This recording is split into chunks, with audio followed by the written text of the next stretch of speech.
Jeremias 29, a partir do versículo 1 até o versículo de número 19, nós lemos assim: São essas as palavras da carta que Jeremias, o profeta, enviou de Jerusalém ao resto dos anciãos do cativeiro, como também aos sacerdotes, aos profetas e a todo o povo que Nabucodonosor havia deportado de Jerusalém para a Babilônia.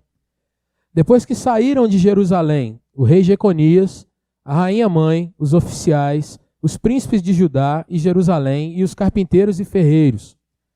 A carta foi mandada por intermédio de Elasa, filho de Safã, e de Gemarias, filho de Ilquias, os quais Zedequias, rei de Judá, tinha enviado à Babilônia, a Nabucodonosor, rei da Babilônia, e dizia: Assim diz o Senhor dos Exércitos, o Deus de Israel, a todos os exilados que eu deportei de Jerusalém para a Babilônia: Edificai casas e habitai nelas, plantai pomares, comei do seu fruto. Tomai esposas e gerai filhos e filhas. Tomai esposas para vossos filhos e dai vossas filhas a maridos, para que tenham filhos e filhas. Multiplicai-vos aí e não vos diminuais. Procurai a paz da cidade para onde vos desterrei, e orai por ela ao Senhor, porque na sua paz vós tereis paz. Na sua paz vós tereis paz. Porque assim diz o Senhor dos Exércitos, o Deus de Israel: Não vos enganem os vossos profetas que estão no meio de vós, nem os vossos adivinhos, nem deis ouvidos aos vossos sonhadores, que sempre sonham segundo o vosso desejo, porque falsamente vos profetizam eles em meu nome. Eu não os enviei, diz o Senhor. Assim diz o Senhor: logo que se cumprirem para a Babilônia 70 anos, atentarei para vós outros e cumprirei para convosco a minha boa palavra, tornando-vos a trazer para este lugar. Eu é que sei que pensamentos tenho a vosso respeito, diz o Senhor, pensamentos de paz e não de mal, para vos dar o fim que desejais. Então me invocareis, passareis a orar a mim, e eu vos ouvirei. Buscar-me-eis e me achareis, quando me buscardes de todo o vosso coração. Serei achado de vós, diz o Senhor, e farei mudar a vossa sorte. Congregar-vos-ei de todas as nações, de todos os lugares para onde vos lancei, diz o Senhor, e tornarei a trazer-vos ao lugar de onde vos mandei para o exílio. Vós dizeis: o Senhor nos suscitou profetas na Babilônia. Mas assim diz o Senhor a respeito do rei que se assenta no trono de Davi e de todo o povo que habita nessa cidade, vossos irmãos que não saíram convosco para o exílio. Assim diz o Senhor dos Exércitos: eis que enviarei contra eles a espada, a fome e a peste, e fá-los-ei, como a figos ruins, que de ruins que são, nada se podem comer. Persegui-los-ei com a espada, a fome e a peste. Fá-los-ei um espetáculo horrendo para todos os reinos da terra, e os porei por objeto de espanto, de assovio, de opróbrio, entre todas as nações para onde os tiver arrojado. Porque não deram ouvidos às minhas palavras, diz o Senhor, com as quais, começando de madrugada, lhes enviei os meus servos, os profetas, mas vós não os escutastes, diz o Senhor. Amém. Meus irmãos, quando nós olhamos na palavra do Senhor, nós vamos ver um quadro de muita dor, muita dificuldade do povo de Deus. E esse quadro, ele é um quadro que temporariamente se repete ao longo da história do povo de Deus. O nosso Deus, criando o ser humano, o cria para que ele tenha plena intimidade, pleno contato, pleno conhecimento, pleno prazer em Deus. Mas o ser humano, sempre no afã de ser livre, no sentido de que ele quer tomar as suas decisões por si mesmo, ele quer ser independente de Deus e agir de acordo com o seu desejo no coração de que ele seja ou reconhecido ou ele tenha a sua autonomia, ou seja, eu não preciso de alguém que me dê linhas para que eu venha seguir, eu não preciso de alguém que venha me dizer o que eu devo fazer como certo e errado, eu não preciso de alguém que me dê determinadas condições para que eu vá caminhar. Eu preciso sempre mostrar que sou avançado, evoluído e não preciso. Adão e Eva, não preciso de Deus. Afinal de contas, eu ouvi uma palavra que eu seria igual a Deus se eu agisse realmente tomando posse do fruto que me era colocado. Eu não preciso de Deus, como disseram aqueles homens que construíram uma torre, a chamada Torre de Babel. Quando diziam, vamos escrever o nosso nome no céu, vamos ter o nosso nome famoso na terra, nós estamos criando algo que naqueles dias seria como se eles dissessem, é o suprassumo da nossa tecnologia, do nosso crescimento, nós temos a condição de erguer uma torre, e essa torre vai ser tão alta que o nosso nome será visível por onde quer que nós passarmos. Assim como Adão e Eva, assim como os homens da Torre de Babel, assim como os homens nos dias de Abraão, quando nós vemos Sodoma e Gomorra, dizendo homens que não queriam do cuidado de Deus, mas eles tinham suas próprias leis. Assim como nos dias de Juízes, quando nós lemos no final do texto jurídico, dizendo, naqueles dias não havia rei em Israel e cada um fazia aquilo que achava certo. Cada um fazia o que bem entendia. Nos nossos dias, irmãos, se você parar para raciocinar, você vai ver que nós vivemos num tempo em que a maioria das pessoas clama, a maioria das pessoas tem o afã de dizer, eu não quero leis. Eu quero viver por mim. Eu quero ter minha liberdade. Eu quero ter as minhas condições de determinar aquilo que eu faço. Eu não quero dar nome aos meus filhos porque eles têm que ter a sua independência para quando chegar no entendimento eles vão decidir sobre a sua sexualidade, sobre o que fazer, se vão ser A, B, ou C, ou D, ou F, ou 60 classificações de gênero, como nós temos nos nossos dias. Nós vivemos em dias em que as pessoas dizem, eu não quero aquilo que já vem sido prescrito há tantos séculos, eu quero ser livre para poder pensar um novo tempo e um novo momento em que a gente vai ou desenvolvendo nossa caminhada nos nossos relacionamentos, eu quero ter a tranquilidade para caminhar de acordo com o que a minha mente vai me dizendo. Irmão, se você olhar para os dias de Jeremias, o povo de Deus está no meio de um povo que não reconhecia o Senhor. E aquele povo está sofrendo, está chorando, está clamando para que houvesse uma resposta no seu coração de o que fazer e pedindo o livramento de Deus sobre a sua vida. O final do texto que nós lemos mostra que por não ouvirem a voz do Senhor, aquilo que havia sido predito por Jeremias muito antes, aquilo que havia sido anunciado pelos profetas muito antes, acontece. Eles se tornam cativos. O povo de Deus, o povo de Israel é invadido, é tomado, é conquistado pelo reino de Babilônia. E conquistado pela Babilônia, eles têm que se submeter à religiosidade babilônica. Eles têm que se submeter ao governo tirânico, tanto do pai como de Nabucodonosor, que é o rei mencionado no livro de Daniel. No livro de Daniel, no início, você vai ver que muitos dos príncipes de Israel, dos mais inteligentes, daqueles mais capazes nas suas habilidades comuns, são levados para a Babilônia. E esse grupo recebe uma carta de Jeremias, que é o capítulo que nós lemos, na qual Jeremias mostra para aquele povo como eles deveriam proceder num lugar onde eles dizem, não é o meu lugar. Num tempo onde eles dizem, não é o meu tempo, eu não sou daqui, o que eu vou fazer? Veja, irmãos, que durante a história, a igreja do Senhor, se entendendo que não é desse tempo, se entendendo que não está no meio desse mundo, ela tenta criar alguns subterfúgios para que ela não seja contaminada, entre aspas, com o espírito da sua época. Se você parar para observar a igreja a partir do 1º século para frente, muito ascetismo houve na igreja. O que é isso? Eu não posso me misturar com nada desse tempo. Então eu vou me mudar para o meio do mato, para uma caverna, para um lugar bem alto, e ali eu vou servir o meu Deus sem que haja nenhum tipo de contaminação. Surgem os monastérios, surgem a figura dos monges, que durante séculos têm sido alimentados nessa condição de estarem completamente isolados de tudo.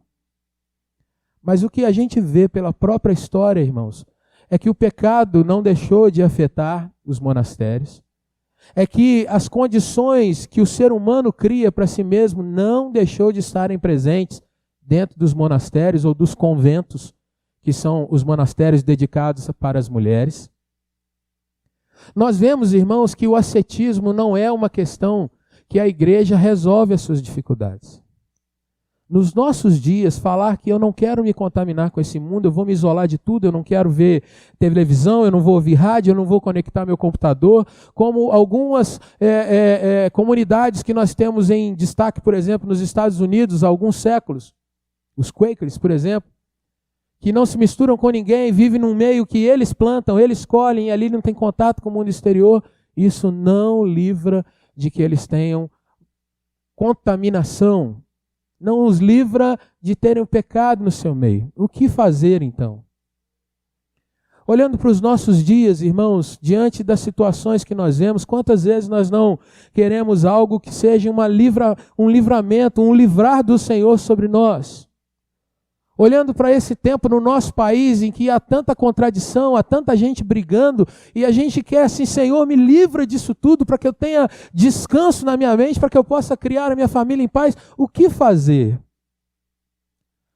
A palavra que Deus dá através de Jeremias, e é a palavra, irmãos, que atravessa os séculos, e é a mesma palavra para hoje, ela vai mostrar, irmãos, que ao contrário do que muitas vezes é defendido, ao contrário do que muitos pensam, o crente ele é chamado não a fugir do mundo, mas ele é chamado a entrar no mundo.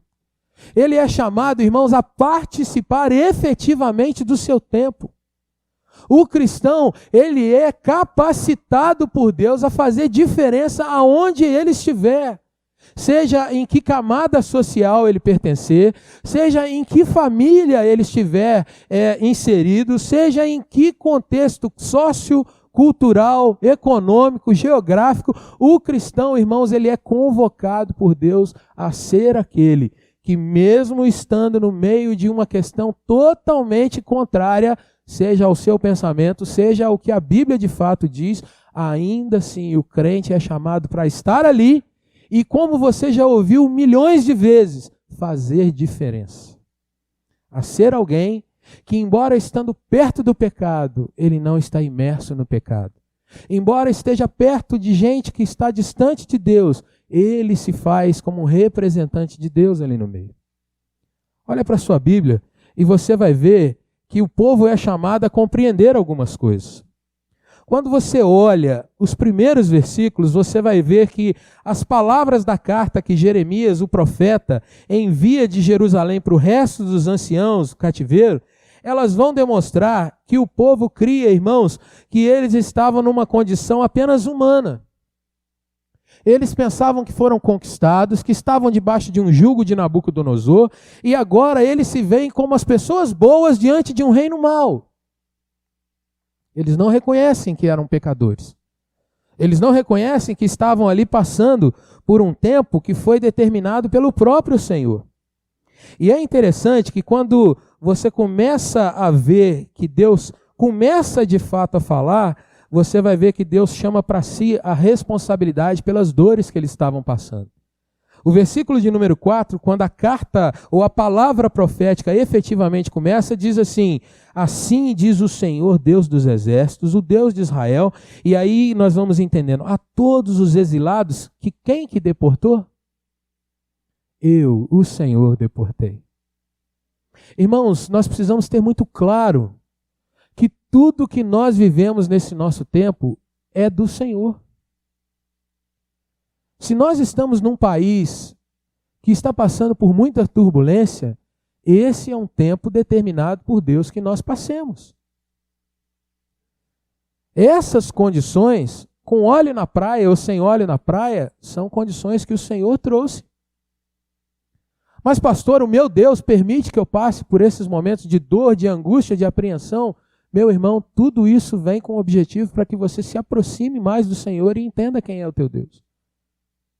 E ao mesmo tempo que isso parece um tanto dissonante, um tanto meio sem sabor ou meio amargo, isso são ferramentas que Deus coloca para que nós sejamos ajustados, cresçamos. Saúde, família com todas as dificuldades, o trabalho, trabalhando com quem eu gosto ou quem eu não gosto, que faz o que eu acho certo ou o que eu não acho, a nossa política, para que eu não seja, irmãos, cada vez mais alguém que procure se afastar, mas para que eu viva a realidade, sabendo essa realidade é a realidade que Deus está trazendo, ou no linguajar, irmãos, que é mais aceito, mais palatável para nós, é a realidade que Deus está permitindo, porque nós somos fruto, herança de um povo que tem a essência do pecado na sua natureza. Nós estamos num tempo em que o pecado de fato tem não só se aflorado, como se manifestado de uma forma muito grande, protuberante, e nós precisamos nesse tempo, irmãos, entender, estamos e continuamos e sempre estaremos debaixo do controle do Senhor, que está moldando o caráter da sua igreja, que está muitas vezes nos apertando para que a gente não seja frouxo, mas para que a gente possa ser o diferencial nesse tempo. Entendendo isso, o profeta vai começar a mostrar que, irmãos, nesse tempo em que a gente julga tão inóspito, um tempo em que a gente julga, como a gente ouve nos nossos dias, tão tóxico, a expressão dos nossos dias, as pessoas dizem, as pessoas estão muito tóxicas. E Jeremias diz no versículo de número 5, nesse tempo, meu irmão, viva. Nesse tempo, edificai, construí, levantai para você a sua responsabilidade pessoal, tem cuidado de ti mesmo, viva nesse tempo buscando ser e fazer o melhor, não somente com a sua vida, mas com todos que estão à sua volta. Meus irmãos, eu tenho uma gratidão profunda no meu coração por ser alguém que tem conhecido a teologia reformada. Porque nós vemos um tempo em que todo mundo quer fugir. Mas quando nós entendemos a palavra do Senhor, Ele diz, quando está todo mundo fugindo, faz o caminho contrário, mergulha. Quando está todo mundo dizendo, eu quero fechar as portas e não quero mais sair para nada, o Senhor está dizendo, edifica a sua casa, constrói, faz nela um lugar habitável, planta pomar, que é de onde você vai tirar doçura para a sua vida. Ou seja, meus irmãos, nesse tempo, embora nós vivamos debaixo de uma ideologia, debaixo de uma consciência, debaixo de uma sociedade que há muito tempo, não estou falando de agora, mas há muito tempo, irmãos, traz para o brasileiro um espírito de que ele tem que ser sempre servido, ele tem que ser sempre aquele que é protegido, um protecionismo absurdo. O cristão é chamado, irmãos, a dizer de peito aberto, eu vou trabalhar, eu vou me envolver com esse tempo para fazer o diferencial da minha vida, eu vou sair de manhã para suar a minha camisa e vou voltar no fim da tarde trazendo pão para as minhas crianças. Eu vou nesse tempo edificar a minha casa, fazer o melhor para o meu lar, eu vou estudar, eu vou crescer, eu não vou me contaminar com esse mundo, mas eu vou estar nele fazendo a diferença. Mas isso, meu irmão, não é algo simples, fácil. Você precisa aprender a ler o seu tempo. Você precisa ouvir o que as vozes estão dizendo e colocar debaixo do crivo da palavra e debaixo de oração, ter a certeza que o Espírito Santo cada dia vai te iluminar para você discernir o que é certo e o que é errado nesses nossos dias. O texto diz assim, tomai esposas e gerai filhos e filhas, ou seja, israelita, se você está na Babilônia, case-se com babilônios. Não olhe para eles como gente impura que você não pode nem mesmo tocá-los. Faça famílias nesse lugar. Entregue os filhos para que eles se casem. Faça com que suas filhas escolham bons maridos. Mas faça com que a vida continue. Irmãos, esse é o tempo de nós levantarmos a nossa cabeça. Esse é o tempo de nós olharmos para o nosso país e dizer, pode estar tudo de um jeito que eu discordo ou concordo, mas na minha casa nós continuamos marchando, nós continuamos investindo, os meus filhos vão estudar, as nossas crianças vão olhar para frente, não é tempo de parar, no nome de Jesus.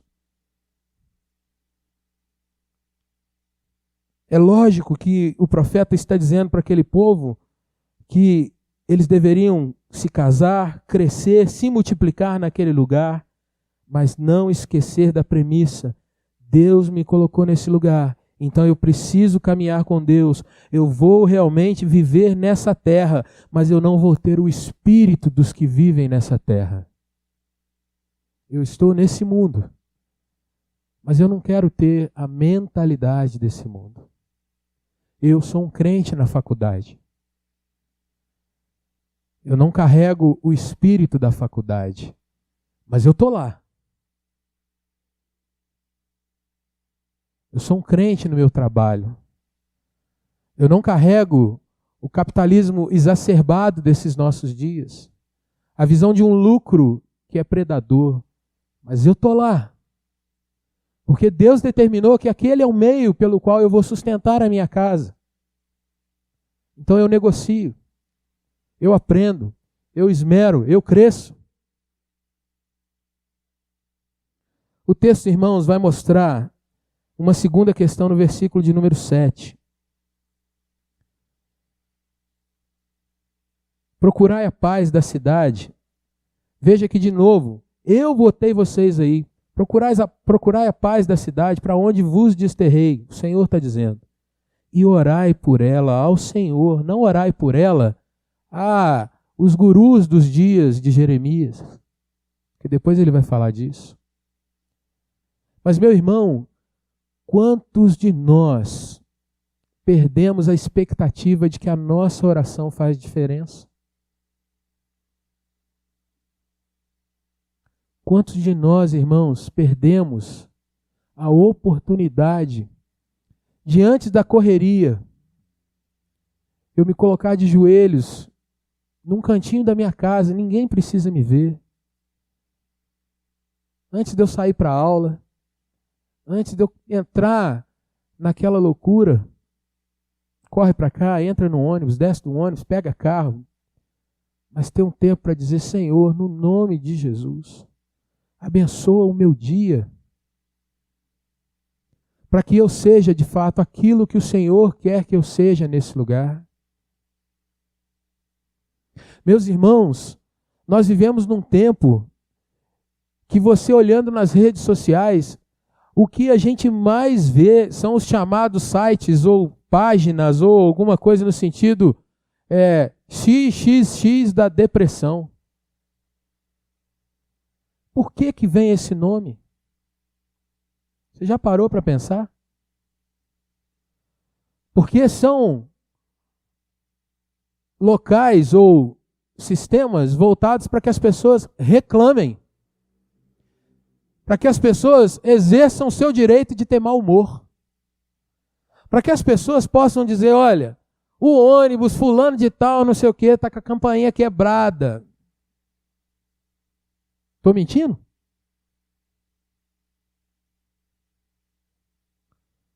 Quantos de nós já vimos uma página XXX da celebração?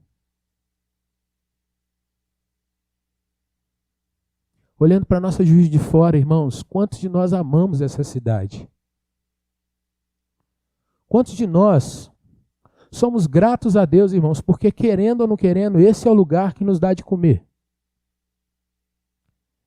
Esse é o lugar onde nós entramos numa universidade e recebemos conhecimento que vai gerar em nós capacidade para nós sustentarmos os nossos descendentes. Quantos de nós, irmãos, agradecemos pelo trabalho que coloca dentro da nossa mesa, em cima da nossa mesa, o leite que você toma com seus filhos? E quando eu falo, irmãos, que Jeremias chama aquele povo para fazer diferença, mas não ser contaminado com seus dias, isso que nós talvez, irmãos, muitas vezes tenhamos perdido o privilégio de olhar para os nossos dias. E, irmãos, eu não estou dizendo que a gente viva num cenário perfeito, e você sabe que eu não sou assim. Eu estou dizendo para você que tem muita coisa que precisa ser melhorada, e tem mesmo. Só que não é lá longe, não, é comigo. Na minha vida tem muita coisa que precisa ser mudada e eu preciso trabalhar isso todos os dias. Mas, irmão, se tem algo que é bom, se tem algo que enche a nossa alma, é quando você senta e começa a trazer à sua memória quanta coisa boa tem na sua vida. Quando você olha para dentro da sua casa, minha irmã, você olha o seu maridão lá e você começa a falar assim: Deus, obrigado por esse cidadão que o Senhor colocou aqui do meu lado. Tem um mosquito aqui soprando no meu ouvido que está dizendo assim: pastor, o senhor não sabe o que eu tenho lá, o senhor não sabe o que o senhor está falando. Mas eu quero te dizer que com tudo que você puder pensar de defeito, ainda assim, até, irmãos, quando a gente pensa que 99,9% é problema, Deus usou esses problemas para edificar o teu caráter, a tua sabedoria, a tua paciência, a tua misericórdia quando você perdoa, a tua bondade quando você diz: você não merece nada, você é um traste, mas eu assim resolvi te amar ainda desse jeito.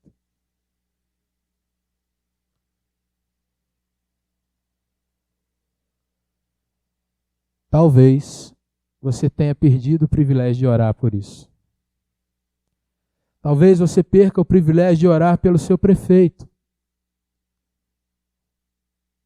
Talvez, meu irmão, minha irmã, você perca o privilégio de ser aquele que intercede mudando a condição da cidade.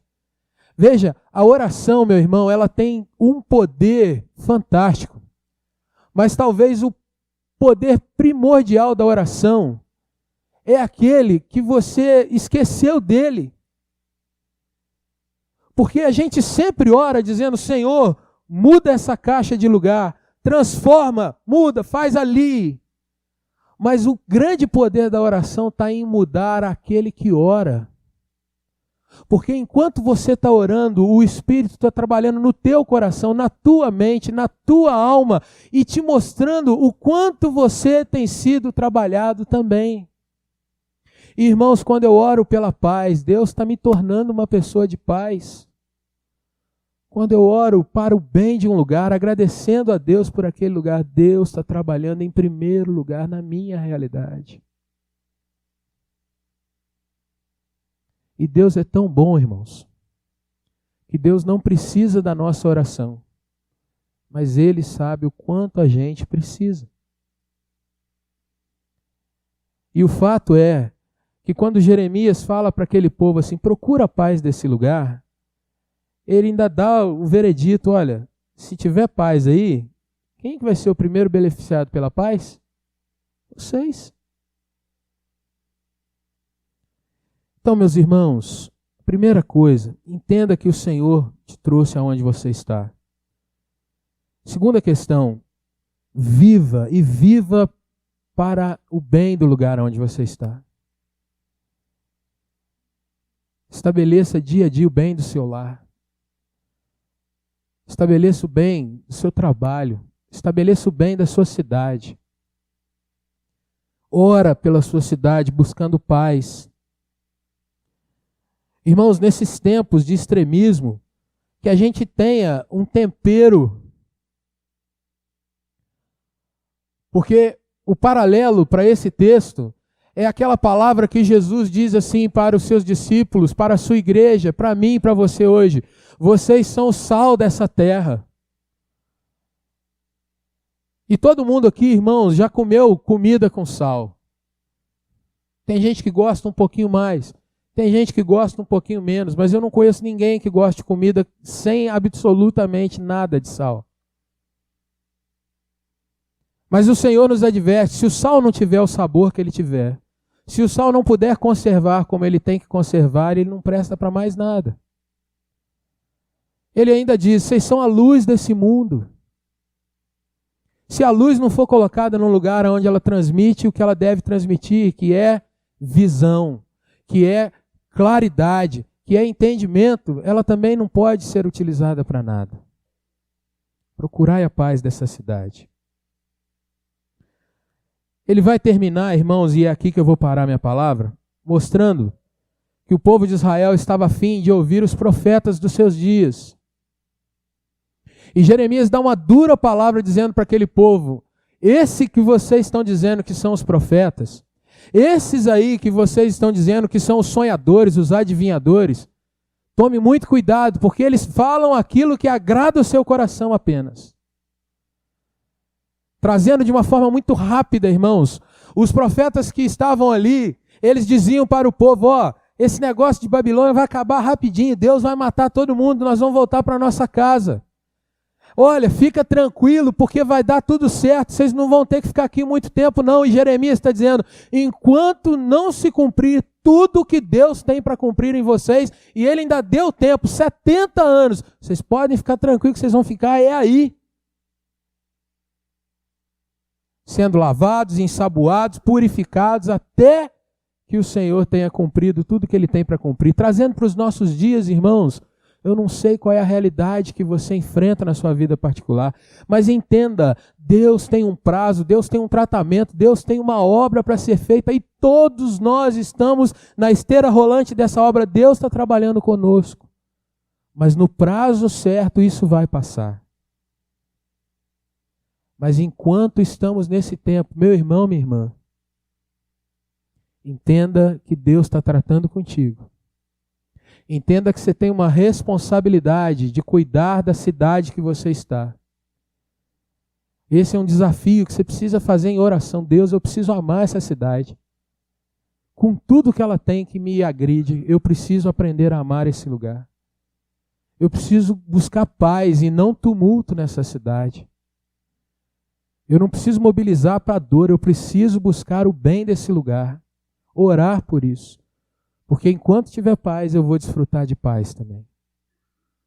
E eu preciso saber que no tempo certo, Deus vai trazer a sua obra sobre mim, completa. Amém? Deus te abençoe. Que você cuide dessa cidade. Que você ore por essa nação. Para que Deus te use com bênção por onde você estiver. Amém?